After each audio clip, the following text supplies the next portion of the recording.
അപ്പോൾ നമ്മുടെ മച്ചാൻ വ്ളോഗ്സിലേക്ക് നിങ്ങളെല്ലാവർക്കും സ്വാഗതം. നമ്മുടെ ചാനൽ ഒന്ന് ഷെയർ ചെയ്യുക, ലൈക്ക് ചെയ്യുക, സബ്സ്ക്രൈബ് ചെയ്യുക. ഓക്കെ, ഇന്ന് നമുക്ക് ഇവിടെ പറയാനുള്ളത് മനാഫ് ഇപ്പോൾ നിങ്ങൾ അറിഞ്ഞല്ലോ. മനാഫ് ഇതിന്റെ പിന്നിൽ കളിച്ചേക്കണ ധർമ്മസ്ഥല ആ കൂട്ടക്കൊല ഒരു ആസൂത്രിതമായ ഒരു നീക്കമാണ്. ഒരു സമുദായത്തെ തേജോവധം ചെയ്യാൻ വേണ്ടി കെട്ടിച്ചമച്ച ഒരു കേസാണെന്നൊക്കെയാണ് ഇപ്പോൾ പറയണത്. അപ്പോൾ അതിനെ കുറിച്ച് ഇപ്പോൾ ഒരു അന്വേഷണം വന്നിട്ടുണ്ട്. ഇപ്പോൾ മനാഫിനോട് കർണാടക പോലീസ് അവിടെ ഹാജരാകാൻ പറഞ്ഞിട്ടുണ്ട്. അപ്പോൾ തിരുവോണം കഴിഞ്ഞിട്ടാണ് ഹാജരാവുള്ളൂ എന്നാണ് മനാഫ് പറയണത്.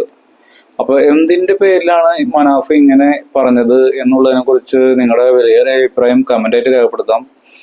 ഓക്കെ, അപ്പോൾ നമുക്ക് മനാഫിന്റെ നാളുകൾ എങ്ങനെയുള്ളതായിരിക്കും എന്നുള്ളതിനെ കുറിച്ചാണ് ഇപ്പോൾ നമുക്കിവിടെ ചർച്ച. കേസിനകത്ത് വിളിച്ചു കഴിഞ്ഞാലും പോയി കഴിഞ്ഞാൽ തന്നെ ഏത് രീതിയിൽ പെരുമാറും എന്നുള്ളതിനെ കുറിച്ച് അറിയാൻ പറ്റില്ല, ശരിയല്ലേ?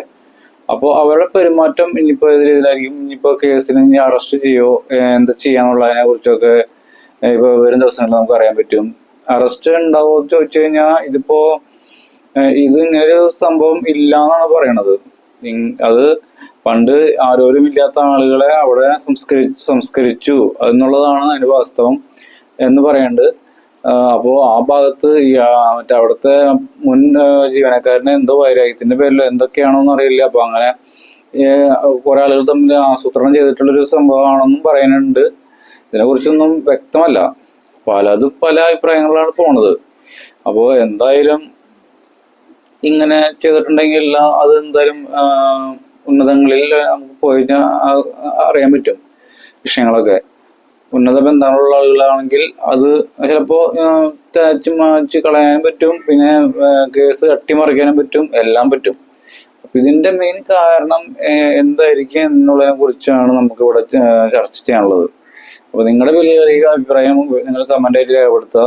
ഓക്കെ, അപ്പോൾ മനാഫിന്റെ കാര്യങ്ങൾ നമ്മൾ ഒരു ദിവസം കൊണ്ട് അറിയും. നമുക്ക് അപ്പോൾ എന്തായാലും അതിന്റെ ഡീറ്റെയിൽ ഫുള്ളായിട്ട് കാണാൻ പറ്റും. അപ്പോ മനാഫ് മറ്റേ ഒരു കേസിൽ ഫേമസ് ആയ ഒരു വ്യക്തിയാണ്. അർജുന്റെ കേസ് നിങ്ങൾക്ക് എല്ലാവർക്കും അറിയാലോ.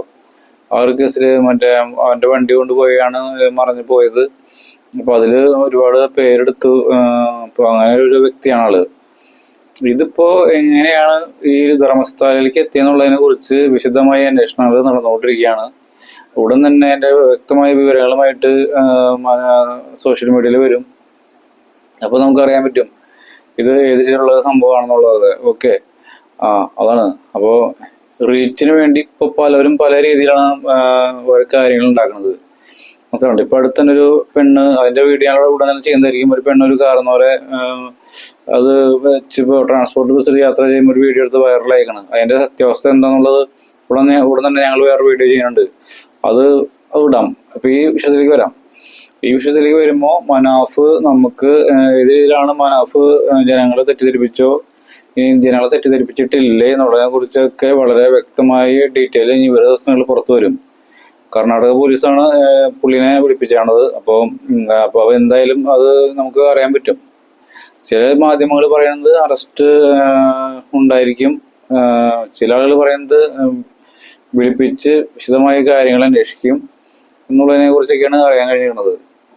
അപ്പോൾ ഏത് രീതിയിലായാലും മനാഫ് എന്ന് പറഞ്ഞ വ്യക്തി ഇതിനകത്ത് സത്യമുണ്ടെങ്കിൽ ധൈര്യമായിട്ട് തന്നെ മുന്നോട്ട് പോവാം. അഥവാ ഇത് റീച്ചിന് വേണ്ടി ചെയ്ത വിഷയമാണെങ്കിൽ വളരെയേറെ പ്രശ്നങ്ങൾ അതിന് പിന്നിലുണ്ടാവും. അത് ഒരുപാട് സാമ്പത്തിക നഷ്ടം ഗവൺമെന്റിന് ഉണ്ടായിട്ടുണ്ട്, അവിടുത്തെ ജനങ്ങൾക്ക് ഉണ്ടായിട്ടുണ്ട്, അവിടുത്തെ അതിന്റെ പ്രസ്ഥാനങ്ങൾക്ക് ഉണ്ടായിട്ടുണ്ട്. അപ്പൊ അതൊക്കെ ചിലപ്പോ ഈ വ്യക്തി കൊടുക്കേണ്ടി വരും. വ്യാജ വാർത്ത കെട്ടിച്ചമച്ച് സോഷ്യൽ മീഡിയയിലെ ശ്രദ്ധ പിടിച്ചു പറ്റാനൊക്കെ ആണെങ്കിൽ അതൊക്കെ വളരെ വലിയ ഒരു പ്രശ്നമായിട്ട് മാറാൻ ചാൻസ് ഉണ്ട്. അപ്പോ അത് നമുക്ക് വരും ദിവസങ്ങളിൽ അറിയാൻ പറ്റും.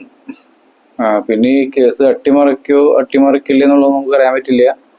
ധർമ്മസ്ഥല കേരളത്തിനെ ഏറ്റവും പിടിച്ച് കുലിക്കിയത്, കർണാടകത്തിനല്ല, കേരളത്തിനാണ് വാർത്തയായത്. അപ്പൊ അതുപോലെ ഒരുപാട് കാര്യങ്ങൾ ഇതിനകത്തുണ്ട്. അപ്പൊ നമുക്ക് ഇവിടെ അറിയാൻ കഴിഞ്ഞത് എന്തായാലും വരും ദിവസങ്ങളിൽ ധർമ്മസ്ഥല കേസിനെ കുറിച്ച് കൂടുതൽ ഡീറ്റെയിൽസ് വരും. അപ്പോൾ എന്നുള്ളതാണ്. ചാനൽ ഒന്ന് ഷെയർ ചെയ്യുക, ലൈക്ക് ചെയ്യുക, സബ്സ്ക്രൈബ് ചെയ്യുക. Okay, thank you.